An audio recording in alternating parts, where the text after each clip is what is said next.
అణుచుకొనక పరలోకమందు ప్రభువు మీద నిన్ను నీవే హెచ్చించుకుంటివి.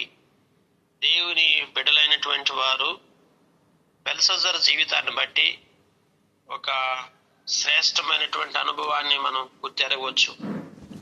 మనస్సును అణుచుకొనక బెల్షస్సరు చేసినటువంటి పాపమును బట్టి బెల్షస్సరు యొక్క జీవితంలో మరి శిక్షను అనుభవిస్తున్నట్లుగా, దేవుని యొక్క తీర్పులోనికి అతను వస్తున్నట్లుగా పరిశుద్ధ గ్రంథంలో మనం చూస్తూ ఉంటున్నాం.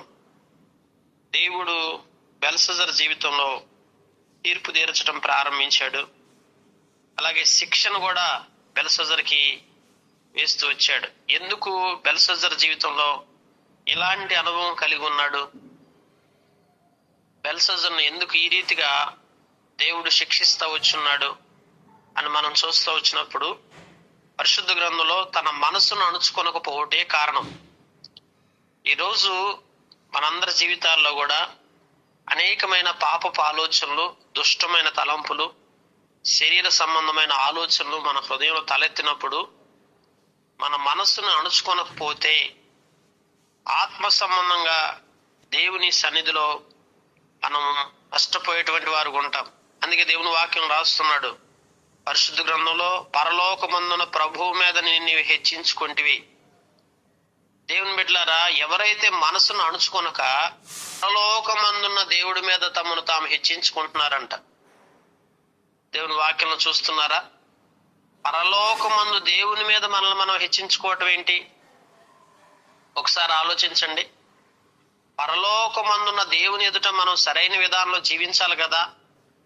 దేవుడున్నాడు, దేవుడు చూస్తున్నాడు, దేవుడు మన ప్రతి చర్యను, ప్రతి ఆలోచనలు చెరపడుతున్నాడు.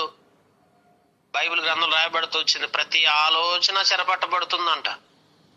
ప్రతి చర్య, నువ్వు చేసే ప్రతి చర్య కూడా దేవుడు చూస్తున్నాడు. ప్రతి ఆలోచనని, ప్రతి చర్యని చెరపట్టి ఆయన ప్రతిదీ కూడా పరిశీలించి చూస్తున్నాడు.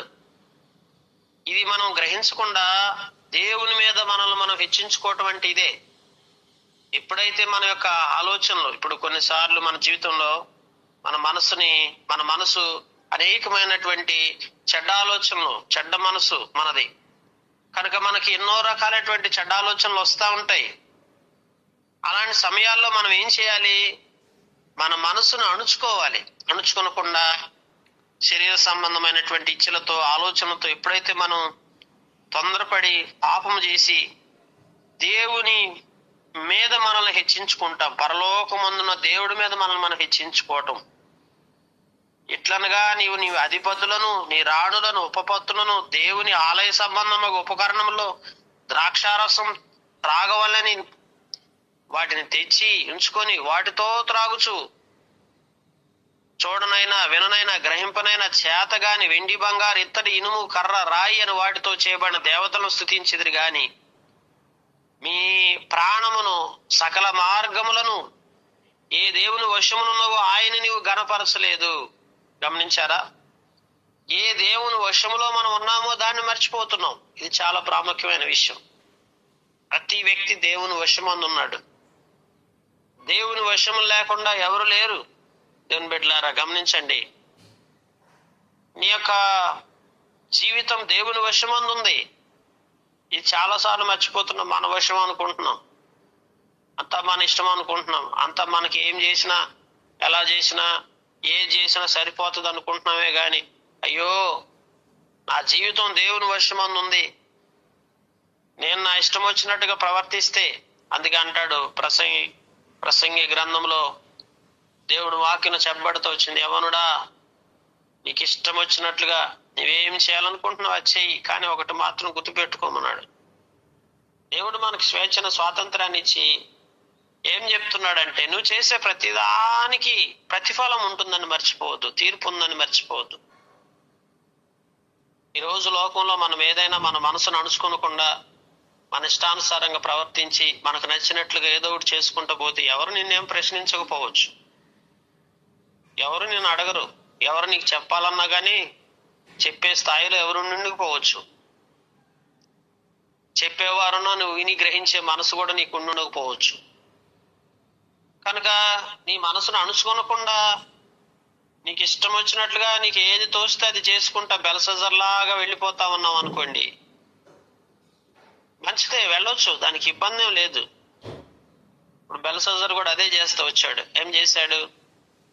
ఆ యొక్క పాత్రలు తీసుకొచ్చి, మందిర సంబంధమైన ఉపకరణాలు తీసుకొచ్చి వాటిలో ద్రాక్షారసం దాగించి ఉపపత్నులను అలాగే అక్కడ ఉన్నటువంటి వారందరినీ కూడా పిలిపించి,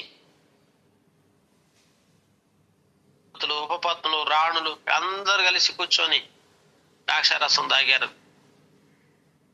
అది ఏం తప్పనిపించలేదు వారికి అది తెలుసు.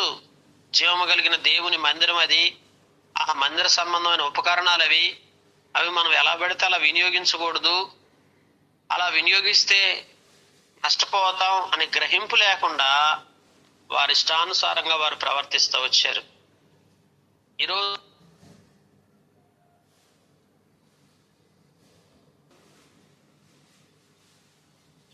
ఏంటంటే, దేవుని బిడ్డలారా గమనించినట్లయితే దేవుని వాక్యంలో అందుకే అక్కడ రాయబడతా వచ్చింది, మీ ప్రాణము సకల మార్గములను ఏ దేవుని వశమున ఉన్నవో, మన ప్రాణం దేవుని వశం ఉంది, మన సకల మార్గాలు దేవుని వశమున ఉన్నాయి, మనం నడుస్తున్న మార్గం దేవుని వశంలో ఉంది. కావున ఆయన ఎదుట నుండి ఈ అరచేయి వచ్చి వ్రాతను రాసెను. ఎందుకు రాసింది వ్రాత గోడలో నుంచి అంటే, నీ ప్రాణం ఆయన వశం ఉంది, నీ మార్గాలు ఆయన వశంలో ఉన్నాయి. అది నువ్వు తెలుసుకోకుండా నువ్వు ఎప్పుడైతే ప్రవర్తిస్తున్నావో అప్పుడు గోడలో నుంచి ఒక అరచేయి వచ్చి వ్రాత రాస్తా వచ్చింది. చాలా మంది అంటూ ఉంటారు, వ్రాత రాసింది అంతా ఏం, నా తలరాత ఇట్లా ఉంది, ఏం చేయని అంటుంటారు. తలరాత ఏంటి? మనిషి రాసుకుంటున్న రాత. ఇప్పుడు బెల్షజర్ రాత ఎవరు రాశారు? ఎవరు రాసుకున్నారు ఈ వ్రాత? అంతా మా తలరాత, ఏం చేయాలి, మా జీవితం ఎట్లా అయిపోయింది అంటా ఉంటారు. ఎవరు రాశారు తలరాత? మానవుడి యొక్క తలరాత. మానవుడి యొక్క తలరాత ఎవరు రాసుకుంటున్నారు? వాని క్రియల చొప్పున వానికి జీతం ఇచ్చేదను. ఈ వాక్యంలోనే ఉంది. తలరాత ఎవరు రాస్తున్నారు? మనం చేసే పనులు, మన ప్రవర్తన, మన యొక్క ప్రతిఫలాలు, మనం ఏ విధంగా మార్గం నడుస్తున్నామో, ఎట్టి రీతిగా దేవుని పట్ల మనం నడుచుకుంటున్నామో అదంతా కూడా మనమే రాసుకుంటున్నాం. అంటే మనం నడిచే తీరే మనకు జీతం, మన ప్రతిఫలం. ఇప్పుడు ఈ యొక్క ఉద్దేశాన్ని మనం చూస్తున్నప్పుడు, ఆ వ్రాతను చూస్తూ వచ్చినప్పుడు రాసిన శాసనం ఏంటంటే, మెనే టెకేల్ ఉఫార్సిస్. ఈ వాక్య భావం ఏంటంటే, మెనే అనగా దేవుడు నీ ప్రభుత్వ విషయంలో లెక్క చూసి దాన్ని ముగించెను. టెకేల్ అనగా ఆయన నేను త్రాసులో తోచగా నువ్వు తక్కువ కనపడ్డావు. దేవుడు ప్రతి వ్యక్తిని త్రాసులో తోస్తున్నాడు, కొలత వేస్తున్నాడు. నీ ప్రవర్తన కొలత వేస్తున్నాడు, నీ ఆలోచనలు కొలత వేస్తున్నాడు, నీ తలంపులను కొలత వేస్తున్నాడు. అన్నిటినీ దేవుడు కొలత వేస్తున్నాడు, మర్చిపోవద్దు. చాలా మంది అనుకుంటుంటారు, నేను ఎలా ఉంటున్నాను కదా, అయినా పర్వాలేదు, నేను బాగానే ఉంటున్నాను, నా ప్రవర్తన ఎలా ఉన్నా కానీ నాకేం జరగట్లేదు అనుకో. మాకు కొలత వేస్తున్నాడు దేవుడు. కొలత వేయకుండా ఏం లేడు. ప్రతిదానికి లెక్క చూసి ఒకరోజు, అందుకే ప్రభుత్వ విషయంలో లెక్క చూసి దాన్ని ముగించను. ప్రభుత్వ విషయంలో లెక్క చూడటం ఏంటి అంటే, నీ ప్రభుత్వం ఎలా ఉందని దేవుడు ఏం చేస్తున్నాడు? లెక్క చూస్తున్నాడు. దేవుని బిడ్డలారా, కనుక టెకేల్ అనగా ఆయన నిన్ను త్రాసులో చూస్తున్నాడు. చూసినప్పుడు నువ్వు ఎట్ట కనపడుతున్నావు? తక్కువ కనపడుతున్నావు. ఫెరెస్ అనగా నీ రాజ్యము నీ యొద్ద నుండి విభాగింపబడి మాదీలకు ఫారసీలకు ఇయ్యబడను. ఏదైతే రాజ్యం కలిగి ఉన్నావో అది మాదీలకి ఇచ్చేశాడు, ఫెరసీలకి ఇచ్చేశాడు. కనుక ఉదయకాల సంబంధం మన ప్రవర్తన దేవుడు లెక్క చూస్తున్నాడని మర్చిపోకుండా దానికి తగిన ప్రతిఫలాన్ని మనం అనుభవిస్తామని గ్రహించుకొని దేవునికి లోబడి నమ్మకంగా జీవిద్దాం. అయ్యా, మా జీవితాలు మీ చేతిలో ఉన్నాయి నాయన, మీ వశమునున్నాయ్యా, మా ప్రాణం మీ వశమునుందయ్యా, మా జీవితం మీ వశమునుంది, మా ఎదుట ఉన్న మార్గాలు మీ వశమునున్నాయ్యా అని గుర్తెరిగి దేవునికి లోబడి దేవుని ఎదుట మంచి ప్రవర్తన కలిగి, యోగ్య ప్రవర్తన కలిగి, అపవిత్రమైన కార్యాలకు చోటు ఇవ్వకుండా, చెడ్డ కార్యాలకు చోటు ఇవ్వకుండా ప్రభువుకు తగినట్లుగా నడుచుకుందాం దేవుని బిడ్డలారా. అప్పుడు దేవుడు మనల్ని ఆత్మీయంగా మనల్ని దీవించడం ప్రారంభిస్తాడు, మనల్ని ఆశీర్వదిస్తాడు. చేతులారా మన ఆశీర్వాదాలు దీవెనలు పోగొట్టుకుని ఆ ఆత్మ సంబంధమైనటువంటి మెలకు లేకుండా నష్టపోయేటువంటి వారు ఉండకుండా ప్రభు సన్నిధికి వద్దామా? బెల్షస్సరు ఆజ్ఞగా వారు దానియేలుకు ఓదారంగు వస్త్రం తొడిగించి అతని మెడను బంగారు ఫారం వేశారు. మెడలో ఏం చేశారు? బంగారు ఫారం వేసి ప్రభుత్వం చేయుటలో అతడు 3వ అధికారి అని చాటించిరి. ఏమేసి? బంగారు ఫారం వేశారంటండి మెడలో. బెల్షస్సరు ఆజ్ఞ ఇచ్చినప్పుడు దానియేలుకు ఓదారంగు వస్త్రం తొడిగించారు, మెడకు బంగారు హారం వేశారు. ప్రభుత్వం చేయుటలో అతడు 3వ అధికారి అని చాటించిరి. చూడండి, దానియేలుకు ఒక అధికారం కట్టబెట్టారు, దానియేలుకు వస్త్రాలు వేశారు, దానియేలుకి మెడలో బంగారపు ఆ యొక్క గొలుసు తొడిగారు. ఆ రాత్రి ఎందే కల్దీల రాజుకు బెల్షస్సరు హతుడాయను. చూసారా? మాదీయుడకు దర్యావేషు 6వ సంవత్సరముల వాడై సింహాసనం నెక్కెను. దేవుని వాక్యంలో గమనించినట్లయితే మాదీయుడకు దర్యావేషు రాజుతో వచ్చాడు. బెల్షస్సరు ఆ రాత్రి చనిపోతూ వచ్చాడు, మరణానికి అప్పగించబడుతూ వచ్చాడు.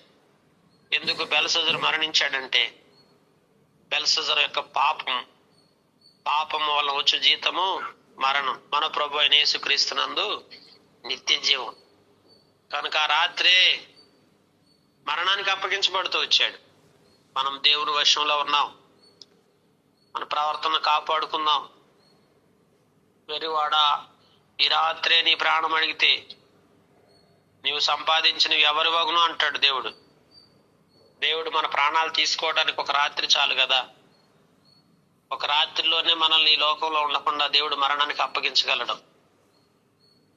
అది గ్రహించుకొని ఆత్మీయతలో దేవునికి నమ్మకంగా జీవిద్దాం, ప్రవర్తన కాపాడుకుందాం. ఆంతరంగిక జీవితంలో ఎక్కడ పాపానికి చోటు ఇవ్వకుండా, వ్యక్తిగత జీవితంలో మన ఇష్టం వచ్చినట్లుగా మనకు స్వాతంత్రం ఇచ్చున్నాడు కదా అని చెప్పి ఇష్టం వచ్చినట్టుగా ప్రవర్తించి చెడ్డ కార్యాలకు మనసును అణుచుకోకుండా, అవకాశం ఇవ్వకుండా, పాపానికి చోటు ఇవ్వకుండా వ్యక్తిగత జీవితాన్ని జాగ్రత్తగా కాపాడుకుందాం. బెల్షస్సరు లాగా మరణానికి అప్పగించబడే పరిస్థితి తెచ్చుకోకుండా అతిశయముతో, గర్వముతో దేవుని కంటే తాము హెచ్చించుకునే మనసు కలిగి ఉండకుండా, దేవుడు ఉన్నాడు, దేవుని చేతిలో మనం ఉన్నామని గ్రహించుకుని దేవునికి లోబడుతూ తగ్గింపు కలిగి, దీన మనసు కలిగి, విధేయత కలిగి, పాపపు సంబంధమైన ప్రతి ఆలోచనను అణుచుకొని మనసును అణుచుకోవటం నేర్చుకుందాం.